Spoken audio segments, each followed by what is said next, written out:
Gaur, Phelan-McDermid sindromea ikusarazteko eta pertsona eta familia askoren bizitza alda dezakeen ikerketa babesteko gaude.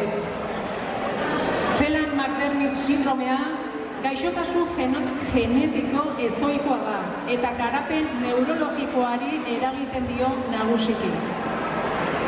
Zailtasunak sortzen ditu hizkuntzan, komunikazioan, ikaskuntzan eta autonomia pertsonalean. Gehienetan, SHANK3 izeneko gene baten alterazio genetiko batekin dago lotua. Sindromea hau pairatzen duen pertsona bakoitza desberdina da eta gaixotasuna modu bakarrean bizi du, baina guztiek behar duten laguntza, ulermena eta aukerak beren potentzial osoa garatzeko. Gaur egun ez dago sendabide espezifikorik eta beraz, ikerketa funtsezkoa bezain ezinbestekoa da. Aurrerapen zientifiko bakoitzak sindromea hobeto ulertzen, tratamenduak hobetzen eta kaltetutako pertsonen eta haien familiei itxaropen berriak eskaintzen lagun dezake. Gainera, detekzio goiztiarrak eta laguntza egokiek alde handia eragin dezakete bizi kalitatean. Gaixotasun arraroek izen hori hartzen dute pertsona kopuru txiki bati eragiten diotelako, baina diagnostiko bakoitzaren atzean istorio bat, familia bat eta eguneroko ahalegin handi bat daude.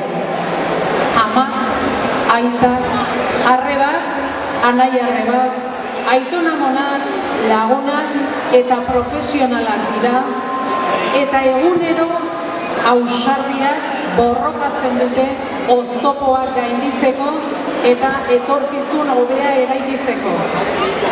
Eta dakizuen bezala, Usurbilen Uxueren kasua daukagu, 16 urteko gaztearena. Horregatik gaurko lasterketa honek esanahi berezia du.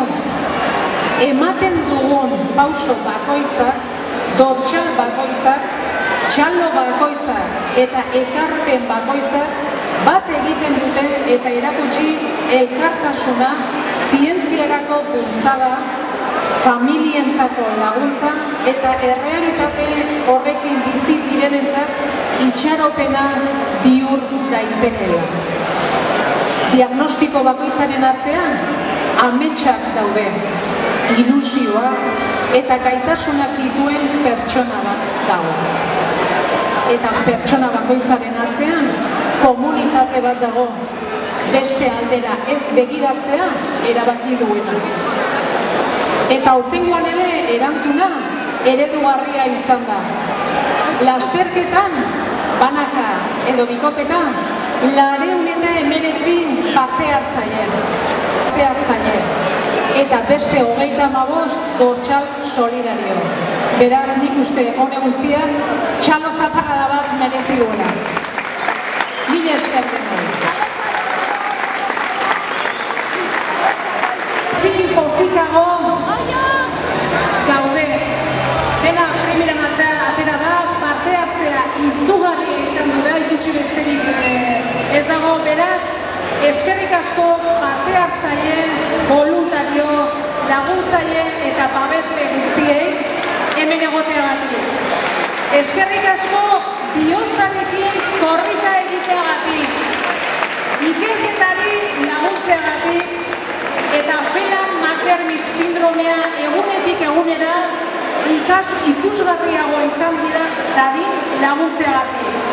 Eta eskerrik asko baita ere, Uxueren lagunak elkarteko kidei, hau guztia antolatzeagatik egiten duzuen lan eskerragatik. Mila esker guztioi eta datorren urtera arte.